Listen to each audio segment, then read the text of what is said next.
And what are some of the dishes we're going to be preparing today? Oh, we have some wonderful dishes. We're going to be making boudin.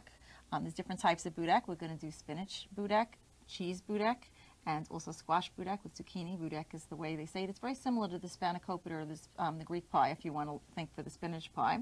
We're also going to be doing Albanian meatballs, or kefter, and we're going to do taratora, which is a cucumber yogurt garlic dipping sauce that you could use for the kefter or for the boudin. It sounds spinach pie. Now, how do you reduce the fat when there's cheese in a spinach pie? Well, there's a lot of things you do. First off, the Albanian spinach pie, or the boudin, what they generally do is they use like a pot cheese or a farmer's cheese or a cottage cheese or ricotta. Today I have a ricotta cheese is one of the bases instead of just the feta cheese that you see in a lot of the pies. Is that low fat? Well, I substituted for low fat. I used a low fat skim ricotta for our ricotta, as you can see here.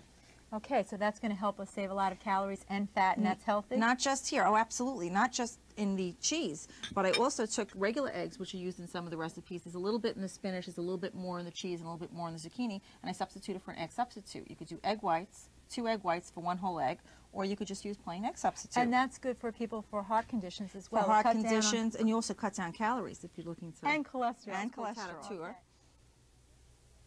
And what would you use the yogurt sauce with? It's great with the Albanian meatballs and great with the boudin. A little bit of lemon juice. You can also have this with rice. If you have it with rice and you just have rice on the side and you eat it, it really goes nice Sounds together. Great.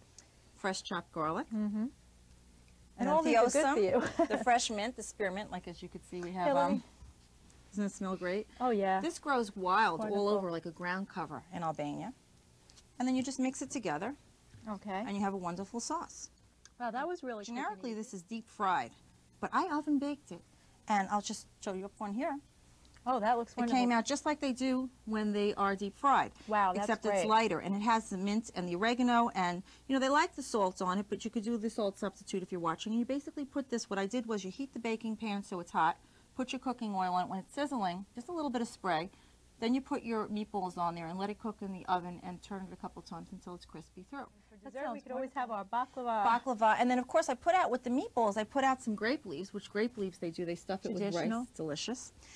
Olives, which are high in fat, but if you just have a little bit, it's okay.